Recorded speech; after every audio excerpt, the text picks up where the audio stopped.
Welcome to the show, everybody. Nice to have you along for the ride. My apologies for the very tardy state here. The beginning, very tardy beginning.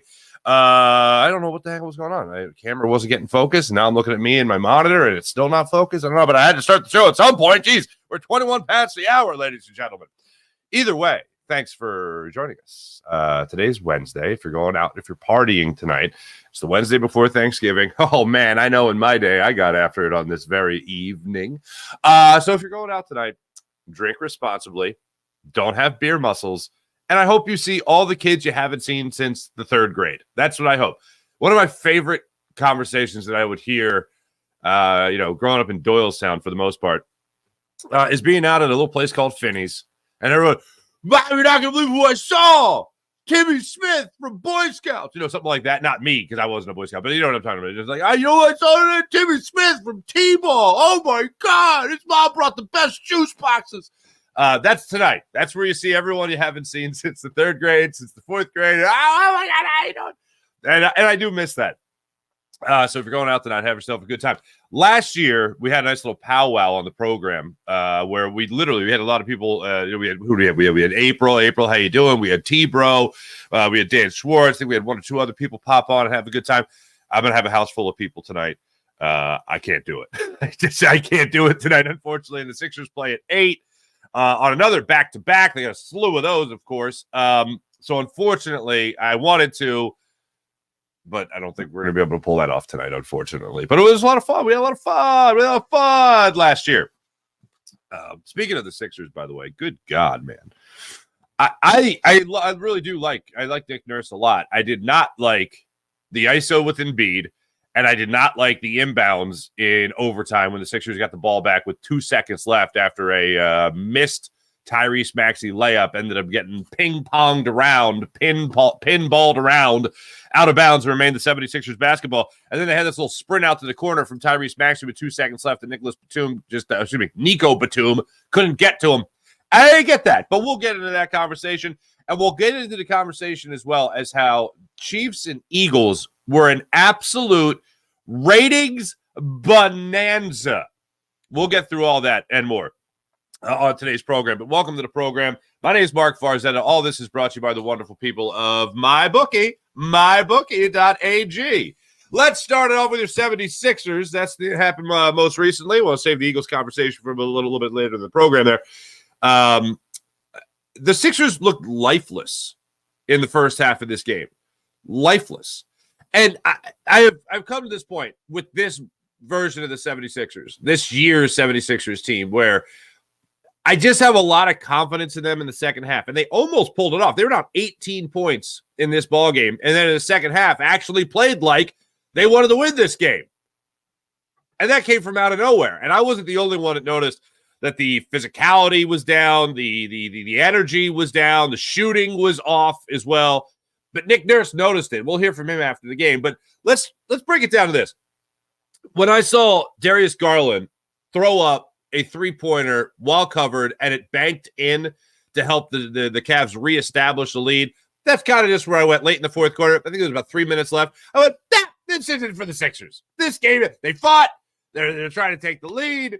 They after an extremely sluggish first half, they actually came out and looked like they wanted to play some basketball in the second half. And it's not the Sixers' night. And Tobias Harris hit a clutch three. Tyrese Maxey hit a big shot. Joel Embiid hit a big shot from about the foul line. Right? And the Sixers all of a sudden were in front. I'm like, oh, look at this. This is great. Then the Sixers got an opportunity with Joel Embiid at the top of the key. 13 seconds left on the clock. Sixers in a situation there with a tie basketball game to win it.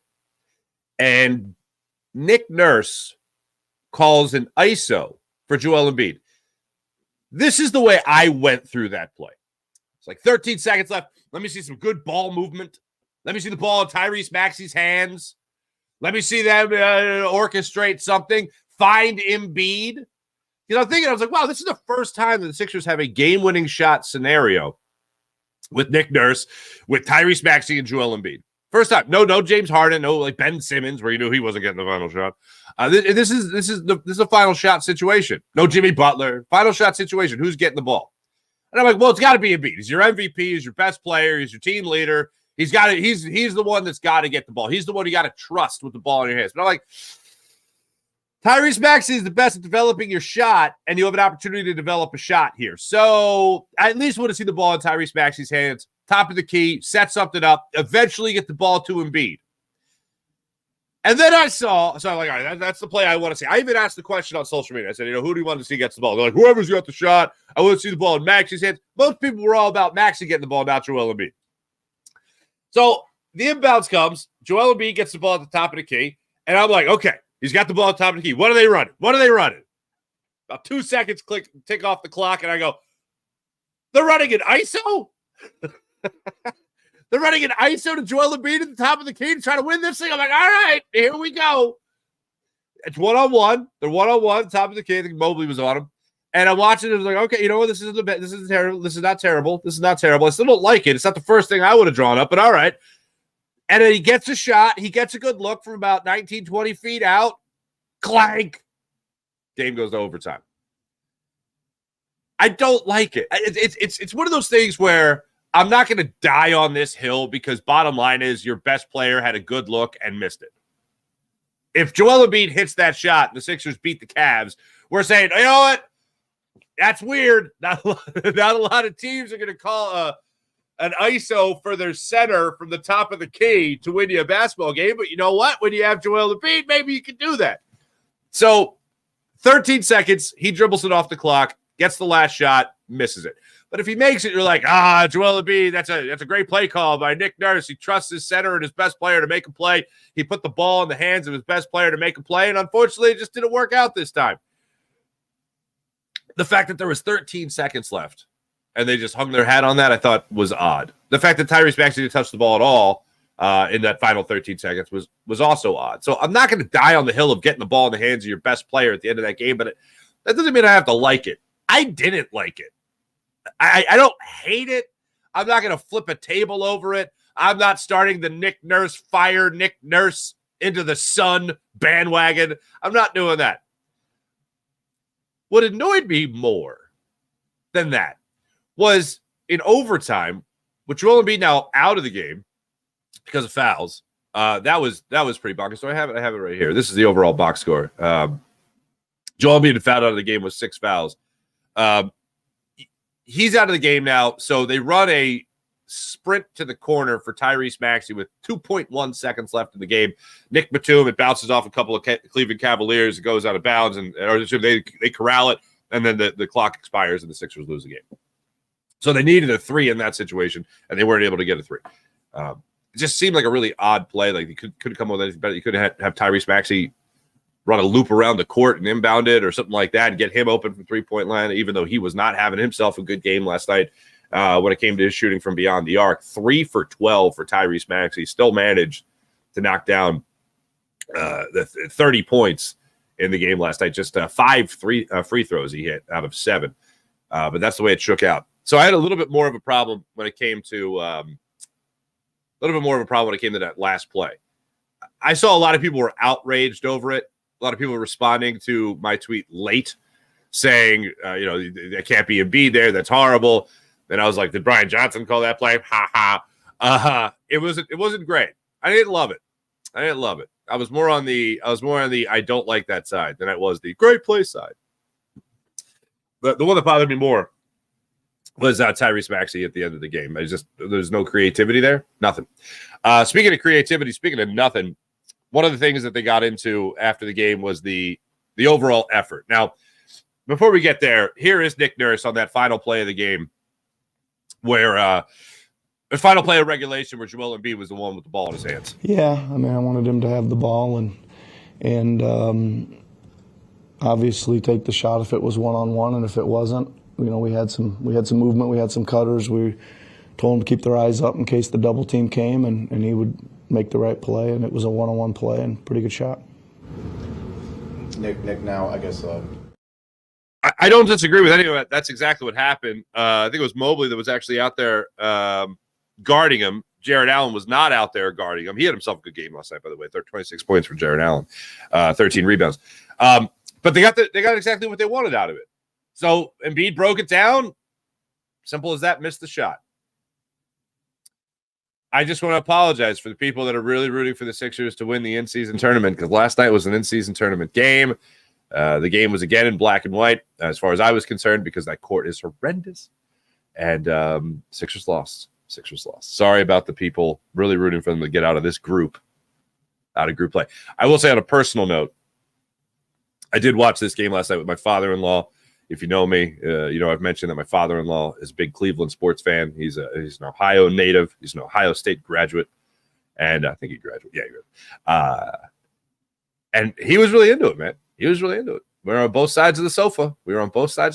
I was cheering for my Sixers, and he was cheering for his Cavs. And I was like, who the hell cheers for the Cavs? Anyway, also worth noting when it comes to this loss, and maybe this is why the Sixers actually lost this game, it really bothers me that they lost to the Celtics without Jaylen Brown and Kristaps Porzingis in their starting lineup.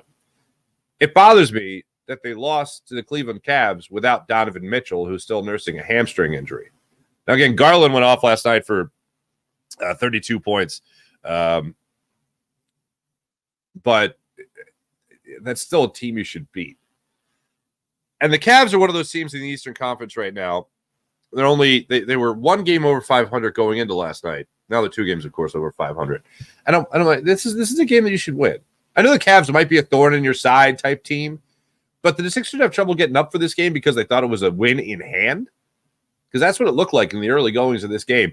And that's what Nick Nurse also got into after the game. This is Nick Nurse talking about the energy level of his team. At least we got ourselves into position to that. My biggest thing, though, is we got to understand, like that's a good team coming in, and just make sure we don't try to ease into the game, right? I think we were on a scale of 1 to 10 physicality-wise, we were a 2. And then we took it to 9 or 10 in the second half, and I think that it did make us have to chase the game a little bit. You certainly did. 18 points overall. Yeah, you go down by. Not the flow. And again, Tyrese Maxey. Here, I'll leave this up a little earlier or longer so you guys can see this. The box score of the game last night, as far as the Sixers were concerned. He got 23 from Tobias in that clutch 3 in regulation. That was great. Joel Embiid had 32. I mean, the box score looks sexy. What does not look sexy is Tyrese Maxey, 11 for 28 from the floor and 3 for 12. That's on an off night, he still got 30 points. Now, hear me out. That is a volume shooter. I know volume shooters bother me. Now, I'm not saying Tyrese Maxey is that. He's a much better shooter than what we saw last night. But when you look at the box score, he had 30 points. Tyrese Maxey had a great game. 11 for 28. That's the classic Allen Iverson 40 for 40, man. 40 points on 40 shots. That ain't a brag. All right. DeAnthony Melton, his shooting cooled off a little bit last night after starting the very early goings of the season, struggling from beyond the arc. He seemed like he figured it out for about 3 or 4 games. Now 1 for 6, not great. He still finished with 13 points, and not a lot of bench help involved in all this. Also, one last thing. How about our man Minivan? George the Egg returned to the Wells Fargo Center last night. He came off the bench, got you 12 points, hit a couple of threes there for the Cleveland Cavaliers. But all in all, not a fun game for your 10-9-8 76ers. Not a fun game. I find it interesting that the Sixers now have played 14 games. And Joel Embiid, before fouling out of last night's game, played 41 minutes. So far this season, he's played every game. I don't know if that's part of the in-season tournament stuff, and the Sixers are looking to rest him maybe in the second half of the season when you don't have to worry about the in-season tournament, blah, blah, blah stuff, I don't know if that's a mandate from the league saying, all right, look, just give me the first 20 games of the season and then you can rest them. Or wait till you're not going to be really in contention in the in-season tournament and then you can rest them. But it seems like right now that's kind of the MO from the league. A lot of stars around the league are still playing more than they normally do, but in Joel Embiid's case, he's played in every game. That's a rarity in Joel Embiid's career. I would love for him to play every game. I'd love for every star to play every game. Load management to not be a thing like it was, when we were growing up, right? So it bothers me when stars don't play. But it is an odd thing when Joel Embiid, the number one thing that matters to me isn't this in-season tournament. It's not that Joel Embiid plays every single game. It's that Joel Embiid is ready to play in the playoffs. It's that he's at his healthiest. There isn't as much wear and tear. There's no injury sustained. I hate that this is what the league is. I hate that this is what the league has evolved into in-season tournament or not. But all that matters to me is getting this team as ready for a championship run as possible with the talent they have when the postseason rolls around. And that's not going to happen with Joel Embiid playing 82 games. That's not going to happen with Joel Embiid playing more than like 70 games in a season. And it pains me to say that, but that's the way it is. I would expect, by the way, as everything's fallen into place in the second half of the year, you're going to need Joel Embiid to make sure you get the better seeding as time goes on throughout the playoffs and throughout the regular season. So I really hope the NBA is enjoying this in-season tournament, man, because I don't really give a damn about it. As I've said before, parade for the city if they win a championship. Parade around Camden if they win the in-season tournament. I'll take the parade around Philadelphia rather than the parade around Camden. Even though I think a parade around Camden would be amazing. It would. Oh, the sights we'd see. The sights we'd see around, Camden. Ending up at the Tweeter Center. I'm still calling it the Tweeter Center. Everyone else can go to hell. Yeah, it'd be a good time. It'd be a good time. Ladies and gentlemen, there's a football team that plays in the city called the Philadelphia Eagles. And they went into Kansas City on Monday Night Football, and they played a little football game there, right? And they had the Eagles won that game by a score of 21-17. It was really awesome if you missed it. It wasn't the prettiest thing in the world, but again, the Eagles found a way to win a football game. I want to celebrate something here because I feel like the Eagles are getting poo-pooed right now as a really crappy 9-1 football team. Can we stop with they haven't played their best game or they haven't been great or they've been lucky? Can we stop with that for just a second here? 9-1. 9-1. I tried to give this speech yesterday, and I thought I had some success, but good God, man. You're not lucky at 9-1. Unless there's somebody standing by at ESPN Stats and Anchor at Elias Sports Bureau measuring the amount of luck a team has had. Be like, they're 9-1, but they're the luckiest SOBs on the planet. 9-1. This isn't 7-3.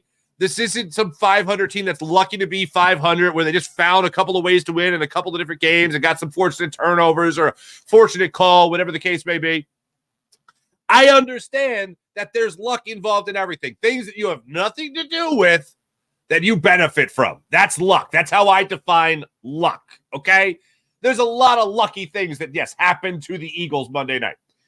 But they're 9-1. Sometimes it ain't luck. Sometimes it's capitalizing on your own opportunities. When the Eagles' offense wasn't scoring, there was a red carpet of opportunity rolled out for Patrick Mahomes, two-time MVP, two-time Super Bowl champion, two-time Super Bowl MVP, rating MVP, by the way, of both categories, at home. For the majority of that game, the Chiefs had the lead and failed to score more points when they had the opportunity with the Eagles offense being stagnant. And they didn't do it. They couldn't hold on to the football. Patrick Mahomes made a bad throw. Kevin Byard was in the right place at the right time, made the shift, drifted over the ball, made the interception. Bradley Roby made the aggressive play. Those are two plays, as far as I'm concerned, that were made by Howie Roseman. Howie Roseman got Kevin Byard. He came in here, had the instincts, had the right play, had the right thing to do, and boom, it did it. Got the interception. Bradley Roby came over, punched that ball out. That's not luck. That's called making a play. Both those guys weren't lucky in those situations. They made a play. Oh, that's lucky. Patrick Mahomes doesn't do that. Yeah, he kind of does it this year. Kind of does it a lot this year, as a matter of fact. Oh, they were lucky that they dropped the ball. Yeah, what about the other opportunities that the Chiefs had throughout this game to make big plays? I don't know, like 3.5 quarters of it. What about those plays? What about those plays? Were they just thrown out the window? I hope not. That seems to be what a lot of people are forgetting. Hey, even the Eagles' first touchdown of the game, Olamide Zaccheaus got away with a hold. And it wasn't like, oh, he tugged his arm a little bit. No, he got him right under the collar. Yeah, there's some luck involved. But what about the rest of the game where the Chiefs had had an amazing opportunity to start putting up points on the Eagles, and they didn't do it. They choked. And the Eagles, when push came to shove, you're presenting us with this opportunity? You're presenting moi, an 8-1 football team, a defending NFC champion football team? You're presenting us with this opportunity to keep us in this ballgame? Okay, thanks. First off, thanks, defense, for making plays. Second of all, hey, thanks, Chiefs, for not, putting up more points on us. This is great. Got a big play from Jalen Hurts. Got a big play from Devontae Smith. Got the touchdown. Got the obviously before that, you had the quarterback draw with Jalen Hurts getting into the end zone there. It was fantastic. Wasn't pretty, but it was fantastic. With the way the Eagles won that game.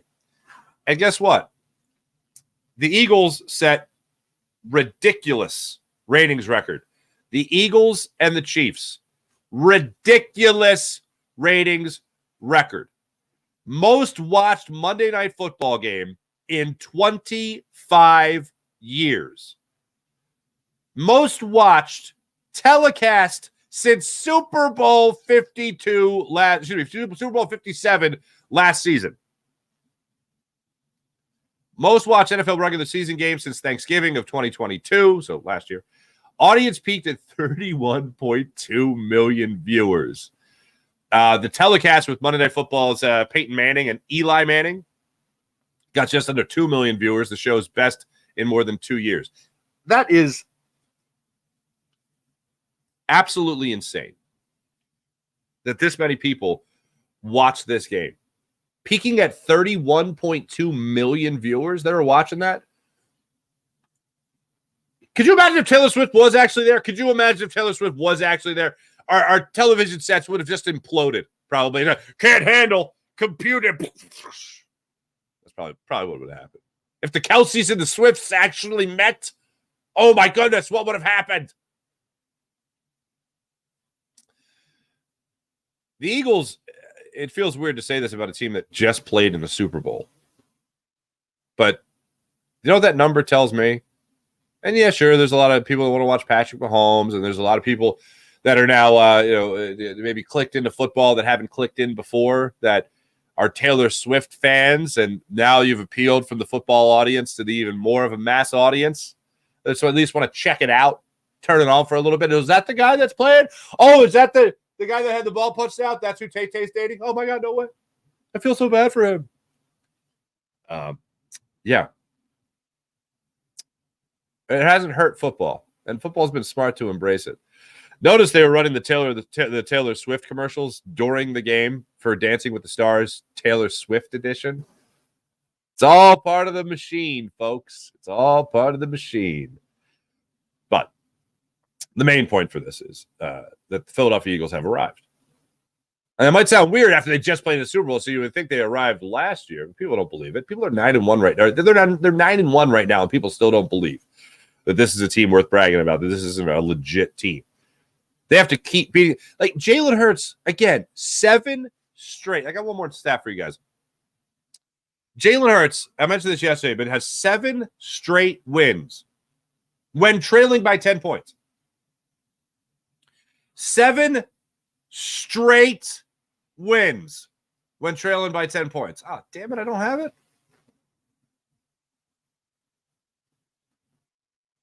Well, that ain't cool. Oh, no, wait, there it is. Hold on. I think I got it. Yeah. This is from our friend Jeff Kerr. So Jalen Hurts has won 7 straight games when he's been down 7 points. The next best streak since 1991 is 4 straight wins when he's down 10 points, when a quarterback's down 10 points. But here's this. Jalen Hurts, when tied or trailing this season, completion percentage goes up to 72%.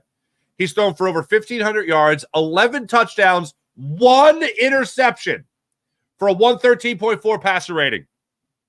The completion percentage right there is second best in the NFL. The interception rate at 5 is second best in the NFL, and the passer rating is the best in the NFL. He's also got 44 carries, 204 yards, and 6 touchdowns. That leads the NFL. That ain't luck.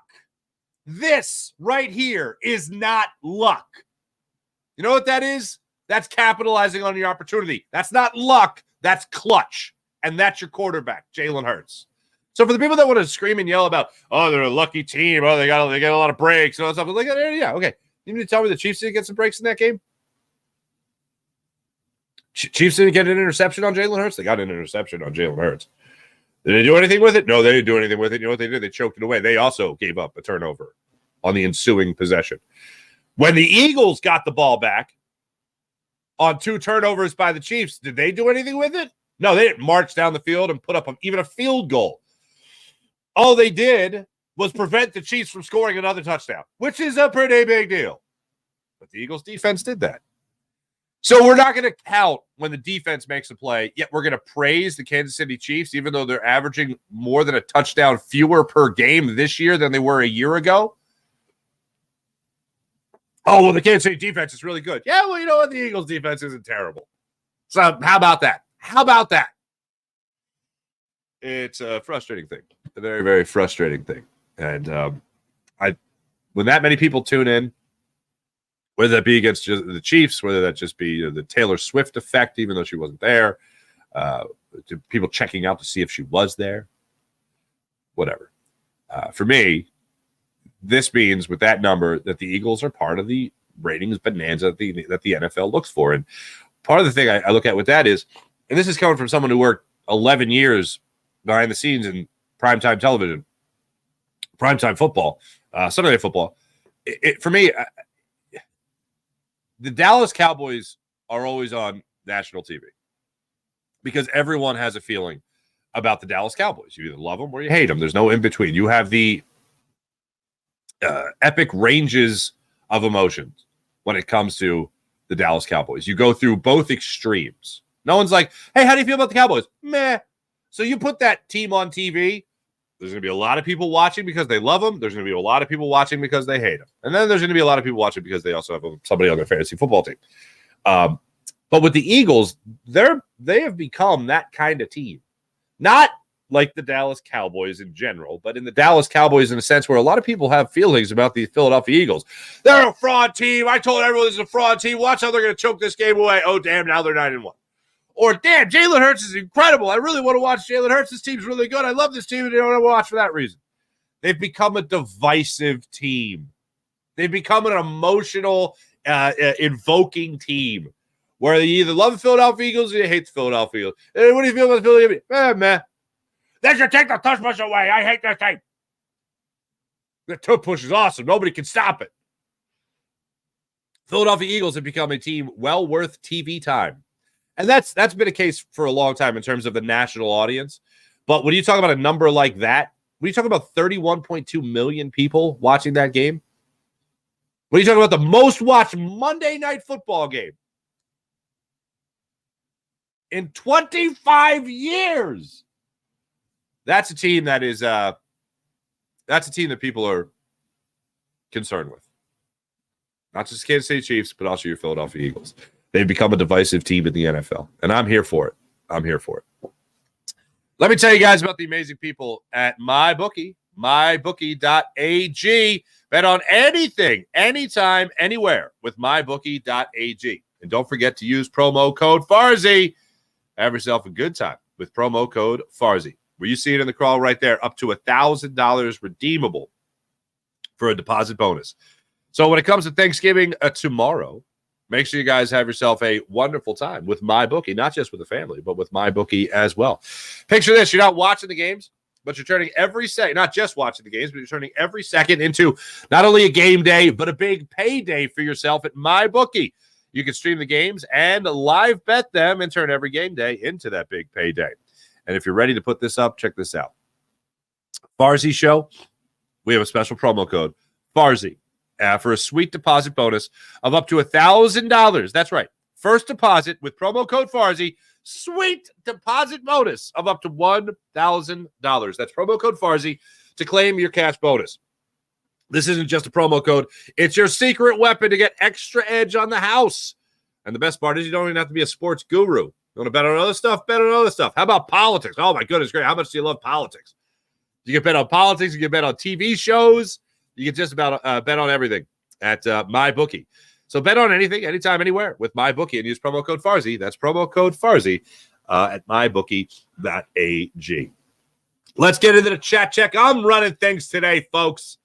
So let's see what we have to get into today. Wow. Holy Stromboli. April. Good morning, April. Mullet Alvarado. Good morning to you. Everyone's saying hello. Wait. April, I was wondering if we were doing that again. Bummer. Yeah, I'm sorry. It's going to be too hard to pull off tonight. Brother-in-law, in-laws. There's a dog here. There's a bearded dragon here in my home. There's a bearded dragon in my house right now. Tell me what you would do in this situation, folks. A cousin of my wife is going to Temple University. She's from Chicago. Lovely girl, very nice girl. And she reached out to us on Thursday about taking care of her bearded dragon lizard that she's keeping in her dorm at Temple University. She said, I was trying to find a animal reptile kennel, essentially, and I couldn't find one. Every one of them seemed weird, so I don't trust any of them. I'm like, oh, really? A reptile? What do you call it? Housing program was the people seemed weird. You don't say.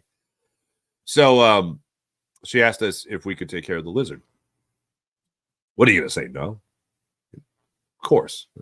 So we got the terrarium, we got the lizard, we got the food, and we have a lizard. We have a bearded dragon in the home right now. What are you going to do? Say no to that? You got to say yes, right? I mean, I don't like to brag, but I have a lot of lizard experience. When I was a kid, my godfather, my Uncle Tommy, he had a lizard. It was a big ass lizard too. It was. I know, like, lizards are supposed to be like dinosaurs, whatever, but this one was a freaking dinosaur. Like, I think this thing was, I'm pretty sure this one was 65 million years old. Excuse me. But anyway, I remember feeding it mice when I was just a wee lad. I didn't feed it. He fed it, but I was right there holding the box of mice being like, I'm going to put this box of mice down to give them a fighting chance.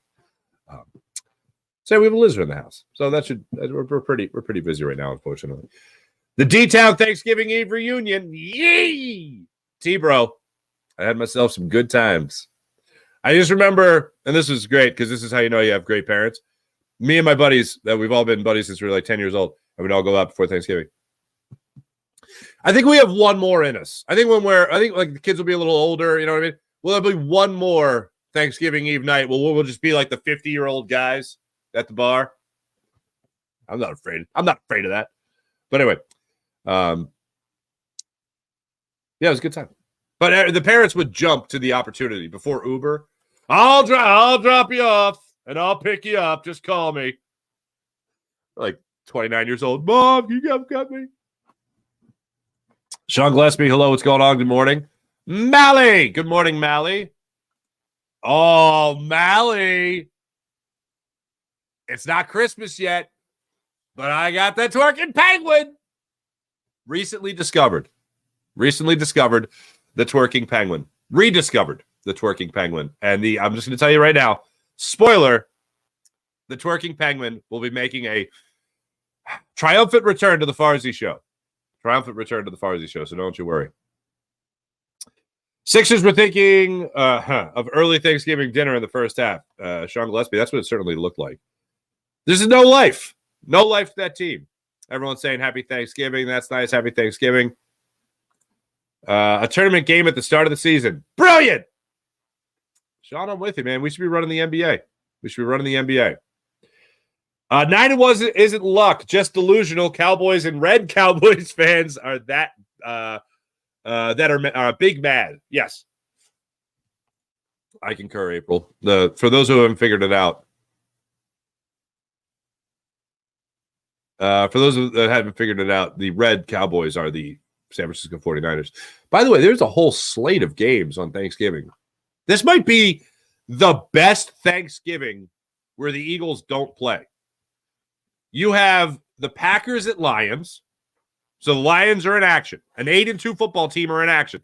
And by the way, the Lions sucked against the Bears until they rounded off 17 points in the final 3 minutes of that game, and nobody's talking about how lucky they are. Packers and Lions in the first game, 12:30. Then you have that other game. You have the Commanders at Cowboys. I would love for the Commanders to beat the Dallas Cowboys. We all would. It goes without saying. However, Sam Howell leads the league in interceptions. He's tied with Josh Allen, so he has the most interceptions in the NFC. And if I have thrown the most interceptions in football, you know who I don't want to see? Deron Bland. And guess who I'm going to be seeing on Thanksgiving at 4:30? Deron Bland. And guess who is one pick six away from the all-time record? Shared with one of them, Eric Allen, by the way, for pick sixes in the season. That would be Deron Bland. If you're a Deron Bland, you're going to bed before Thanksgiving thanking your lucky stars that Sam Howell is coming into AT&T Stadium in Irving, Texas, because you go get that pick six. You're going to have a huge opportunity in your last 7 games of the season to get that final pick six and set the all-time record. So that's pretty incredible, ladies and gentlemen. That's pretty incredible. And then San Francisco 49ers played the Seattle Seahawks in the night game on NBC. Start to finish, man. Start to finish. From 12:30 to 11:30 at night, the NFL will have my attention. Gonna be crazy. Gonna be crazy. Sean Kilrain, bearded dragons are unique. I did not know that. I mean, I assumed. I don't see too many of those. Does Little Toots like the bearded dragon? Yeah, Little Toots loves animals. Her teacher brings in 2 snapping turtles named Cotton and the other Candy. And she now wants turtles. I'm not a pet person. You guys know my wife has 2 cats. I don't have 2 cats. My wife has 2 cats. And if you could hear it right now and how I'm breathing, every once in a while, they really get me. Turns out I have severe asthma. That's what the doctor tells me. I don't believe it. But anyway. Yeah, my wife has 2 cats. The doctor says, do you live with your wife? And I'm like, yes. They go, where do the cats sleep? I said, on my wife's head. And they go, where do you sleep? I said, next to my wife. So anyway, that's the end of that story. But yeah, I'm not a pet person at all. I like your pets. I will show love and affection to your pets. I'll watch your pet. Hell, I got a bearded dragon here. But yeah, when it comes to me having pets, no thanks. No thanks. I don't really call myself responsible. What do we have? Mia Sanchez, can we please have 1 year where the Cowboys don't play on Thanksgiving? I can't. The Cowboys always be shoved in our faces. Yep. Best thing is my birthday falls on the biggest party day. Oh, Sean Kilrain. Happy birthday. That's beautiful. April's wishing you a happy birthday. Sean Gillespie's wishing you a happy birthday. Save room for Thanksgiving. That's nice. Sean, can the Commanders play anyone other than the Eagles hard? Commanders are weird. Do you realize that the Washington Commanders have taken the Eagles to overtime? They battled them again closely in their second matchup of the season. Then the Commanders lost to Tyrod Taylor and the New York Giants. And then they got spanked against Tommy DeVito and the New York Giants. Tommy DeVito. Hey, Miss Scusi, I'm going to throw out 3 touchdowns. That's how he talks. Anyway. That would be great if there was a quarterback actually from Italy. I need that in my life just one time. I need him to be like a number 4 overall, like one of the top draft picks, like highly touted. There's shots of him and there's video of him in Italy throwing passes and stuff. It's just like playing against nobody because nobody plays American football. That's what I need. That's what I need. April, bruh, no wonder you can't breathe. Yeah. Yeah, I think I've told the story before about how when I go to a pulmonologist, they call other pulmonologists in the room and all of a sudden it's a party and they're all looking at me like aliens and I was just abducted. And they're like, very interesting. What is this? Wow, he scored a 162 on the pulmonary test. Oh, what a mutant. Break him open. Study him. I keep fighting, man. Got to keep fighting. You know what I mean? Asthma awareness. Even if it's allergy-induced asthma. You know what I'm saying? I'm going to jump it over to the Farzy Show page. For whatever reason, It's still the same title as it's been for the last 2 days. So, Miss Scusi. What else we have here? Twiz, what's up, Twiz? Rome V, good morning. Are you going are you going over Nick Sirianni's house for Thanksgiving as you always do because you're his brother? Thank you for calling me his little brother. Oh, Babs. What's up, Babs? Farsi, I missed baseball season. Anyway, happy Thanksgiving to you and your family. Thank you, Babs. Duck, ugly win is still a win. So if the Chiefs would have pulled that out, would people say that was an ugly win for the Chiefs? No, you know what people would be saying? Oh, my God, Patrick Mahomes is incredible. Eagles win, it's ugly. Patrick Mahomes wins, it's sexy. It's sexy. Doing good. Yeah, I've been busy with my goats, up to 11 kids so far. You have one. Wait a minute. Twiz. And that's all I'll say because I ain't saying the second half of that name, my friend. Twiz. Doing good. Yeah, busy with my goats, up to 12, up to 11 kids so far, and have one more on the way. Okay, hold on a second. So you don't have 11 kids. You have 11 kids. Like goats are kids, right? Baby goats are kids. I think I have that right. So you have not sired 11 children. You have goats that have had goats. I think I got that right. Duck, well, waking up to hit up me. Thanks, man. Appreciate you. Duck, far as you know, KC will resolve this wide receiver issue. They'll pick up another good wide receiver from Bama. Yeah, probably.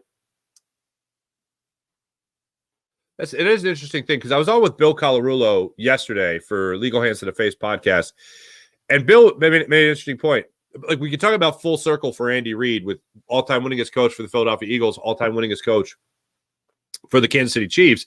He's tied with Hank Stram still with 124 wins for the Chiefs. One more win will give him the sole possession of the record, and all that's fine. But not just that, but in Philly, didn't have the number one wide receiver. Kansas City right now does not have the number one wide receiver.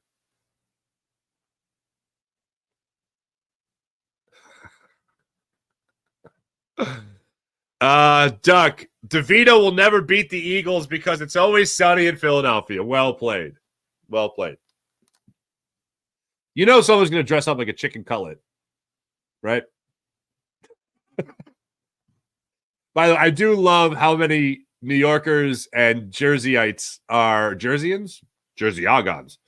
I do like how many people are celebrating Tommy DeVito's chicken cutlets, Mom Does My Laundry, and his heritage. I do find that to be amazing. And I don't know if I mentioned this before, but Twiz, you had asked about me and Sirianni being brothers, and yes, he's my older brother. I did find this out. Somebody hit me up recently after he had the Italian flag on the side of his visor, and he did that again. I noticed somebody pointed out that his father's family is actually Calabrese, just like my father's family. So maybe we're from the same village. Maybe we're from the small podunk hilltop town in Italy, in Calabria. My family comes from Maida, if you ever heard of it. Same man, wishing everyone a happy Thanksgiving. That's beautiful. That's nice. Fandalorian. Cheers to you. Cheers to you. Thank you. Thanksgiving turkey cutlet. I'll make some nice turkey cutlets. Folks, I don't know if you ever are familiar with a show called The State on MTV back in the day. But it's one of the greatest. Oh, I love it. The State on MTV was fantastic. A lot of guys like Michael Shoemaker, Michael Ian Black, Ken Marino, a whole bunch of other people that you would recognize started out on The State, which from what I believe were a bunch of NYU students, comedy students, that got a TV show on MTV. And it was hilarious. And one of the episodes was about Italians on Thanksgiving. I'm making a turkey ball. You sit down, you're making a turkey ball. It's a ball, a turkey. And for whatever reason, I found that to be hilarious. Louis, I want to dip my balls in it. You have to see it to understand. It's not actual. No, it's actual balls. It's not balls, but it's balls. You know what I'm saying? Okay. Anyway, thanks to everybody in the chat. You guys are fantastic as per usual. Sixers back at it against the Minnesota Timberwolves tonight. I'm very curious to see.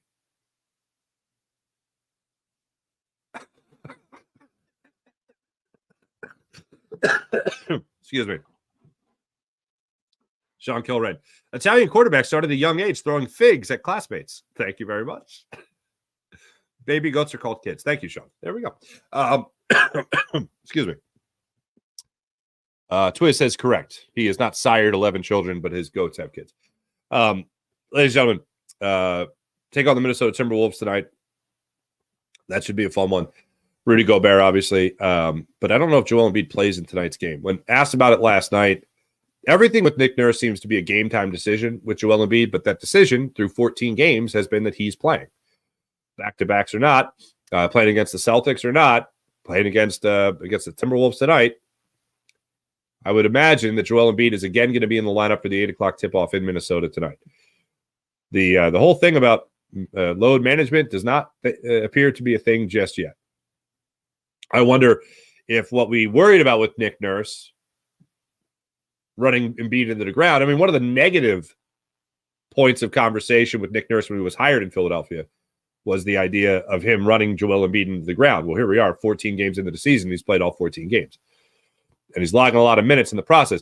The interesting thing about it is that he does seem to have a set plan for Joel Embiid. He plays all the first quarter, plays about 5 minutes of the second quarter, plays all the third quarter, and then sits for about the first 4 minutes of the fourth quarter. That seems to be the general pattern of Joel Embiid as Nick Nurse, with Nick Nurse as his coach. Excuse me. So I find that at least a very consistent rotation that we could figure out here with Nick Nurse. But as far as resting him from giving a day off, if there was going to be one, it might be tonight. 8 o'clock tip-off in Minnesota. Hey, don't forget about the great people at PHL Sports Nation, Philadelphia Sports Nation, enhancing your Philadelphia sports fan experience across all social media and blogs. That's PHLSportsNation.com. How about the wonderful people at Sky Motorcars, SkyMotorcars.com, that bring us our morning rush each and every day. That's SkyMotorcars.com. Can't forget about the Philadelphia Flyers that are red hot, ladies and gentlemen. They're going to be back on the ice tonight, 7:30. They're going to be taking on the New York Islanders. The Flyers have won 5 straight. Holy Stromboli. They are 10-7-1. Overall, the New York Islanders 6-6-5 to this point in the season. TK, by the way, has 11 goals on the season. Travis Sanheim, 16 points, leading the way for the orange and the black. Thanks for watching. Thanks for listening. This has been the Farzy Show, presented by MyBookie, mybookie.ag. I'll be back with you guys on Friday morning. Talk about the whole slate of games, of course, on Thanksgiving. I hope you guys sincerely have a wonderful Thanksgiving. I hope you have a great time with family, with friends. I hope that you guys are like my family, where you guys played football every single Thanksgiving. So for all the young kids, if you guys have kids, or if you guys go out there and still play that Thanksgiving Day turkey game with you and your cousins and your closest friends and family, then I hope, I wish you nothing but success. Be careful if you try a tush push, though, because it only works for the Philadelphia Eagles and no one else. So don't try running a tush push in your Thanksgiving Day game. Appreciate you.